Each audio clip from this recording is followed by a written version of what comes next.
In 1936, the German Empire stood as the most powerful country in the world. Sure, the Germans had had a few issues in the 20s because, giving the army dictatorial powers usually results in a very unpopular dictatorship, but now they stood as the world's only superpower, and it was all thanks to its economy. After the Weltkrieg, the Germans had been able to take control of every resource-rich colony the Entente had in Africa and Asia, and on top of that, they were also in charge of Middle Europa, an economic bloc comprised of every European nation that wasn't syndicalist or anywhere near the Balkans. Thanks to this, Germany was basically printing money, and they were spending it too. They'd built the world's second largest navy, they were spending a lot on welfare, they were subsidizing their colonies, they were investing a lot of money into the other members of Middle Europa. And while some may say that this amount of spending combined with the fact that Germany's economy was very, and I mean very, deregulated was a recipe for disaster, it was fine. Germany was the richest country in the world, and it also had the world's largest economy. They were too big to fail.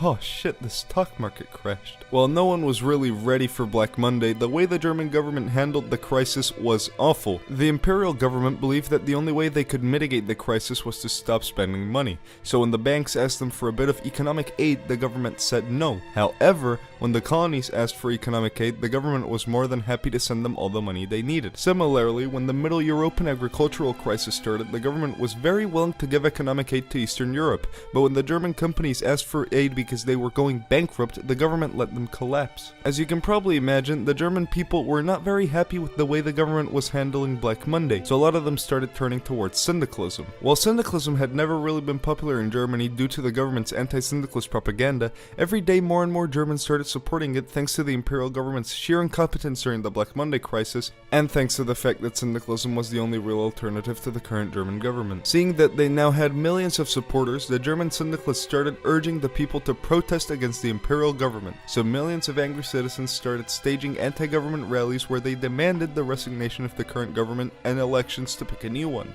Obviously, the imperial government didn't like that, so they started trying to suppress these rallies, which led to the army fighting against the people, which quickly spiraled into a full-scale civil war.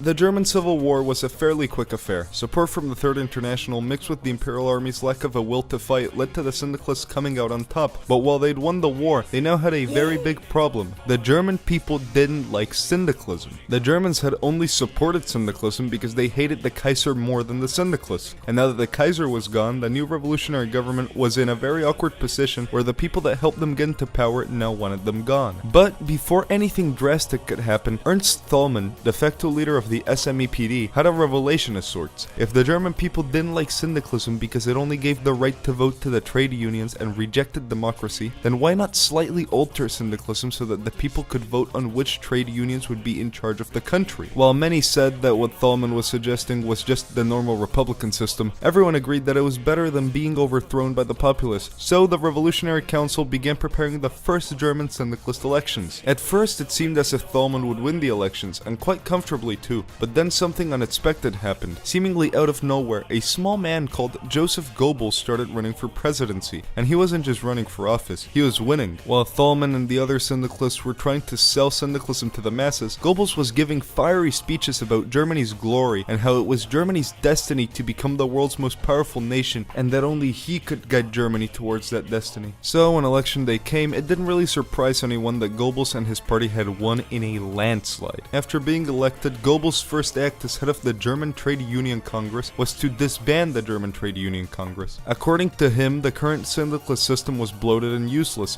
so he replaced it with his own brand of syndicalism, National Syndicalism. This new and improved syndicalism gave the government full control of the economy, and it gave the president full control over the government. In simpler terms, it gave Goebbels complete and total control over Germany. After making himself supreme ruler for life, Goebbels decided that it was time to fix the economy and fix the people. Well, fixing the economy was a fairly simple affair, since all he really had to do was give the industrialists and the technocrats full control of the economy. Fixing the people would be slightly harder. Goebbels knew that not everyone would agree with his genius system, so instead of wasting precious time and resources purging or censoring anyone that disagreed with him, Goebbels simply let them be and instead focused his efforts on brainwashing the German youth. He would start by establishing the Pionerorganisation Ernst Thälmann and the Freie Deutsche Jugend. Both of these organizations were tasked with educating the youth with with the principles of German national syndicalism. However, the organizations tended to emphasize the German part of the principles, so instead of turning the youth into syndicalist ideologues, they accidentally ended up turning the youth into German nationalists. However, Goebbels either didn't notice or didn't care that the youth were becoming more nationalist instead of syndicalist, so he decided it was time to fix the military. While the military had a lot of recruits and a lot of equipment, after the Civil War there was a noticeable lack of leadership. This was obviously a huge problem because the German army was massive and it kept growing even larger. Now, Goebbels wasn't dumb.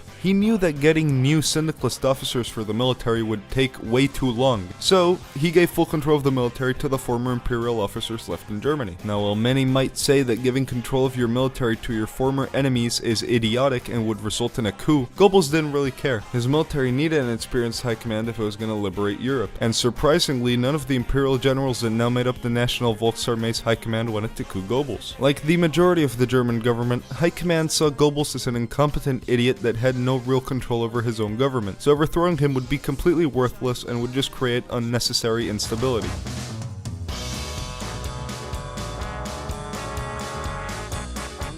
After Germany's military and its industry were built up to an acceptable level, Goebbels decided that it was time to spread the revolution across Europe, so he declared war on Austria. Austria was the last monarchist country in Europe, unless you count Denmark as a country. So obviously they were ripe for liberation, and liberated they were when over 1.5 million German soldiers stormed the border, completely overwhelming the Austrian army. After the Austrian invasion, Goebbels started going a bit crazy and invaded every country that bordered Germany until only two were left: France and Russia. German high command really wanted to invade Russia because they believed that if they didn't invade it now while its industry was still weak, then Russia would invade them in the future. But when high command asked Goebbels to authorize an invasion of Russia, he laughed in their faces. According to Goebbels, invading Russia would be completely worthless because it would, quote, destroy Germany with the Russians' impure Slavic barbarism. So instead of invading Russia, Goebbels ordered an invasion of France. Thanks to Heinz Guderian's Panzer Corps, the invasion of France was a fairly quick affair. So with Western Europe under his thumb, Goebbels decided that his ambition was now realized, and so a new era of peace would befall Europe.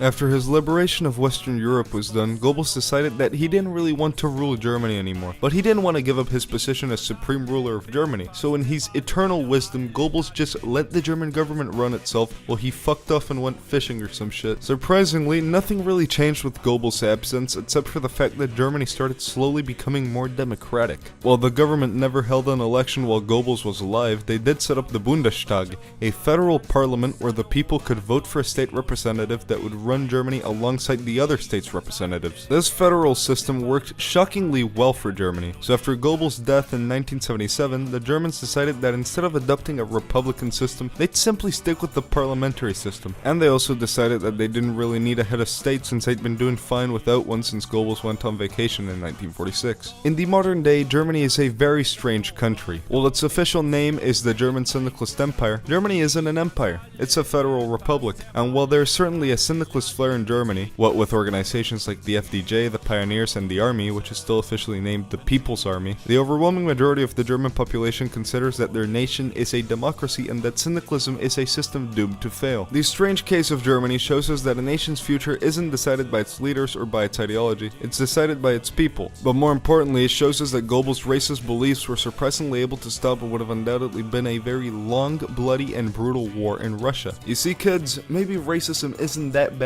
after all.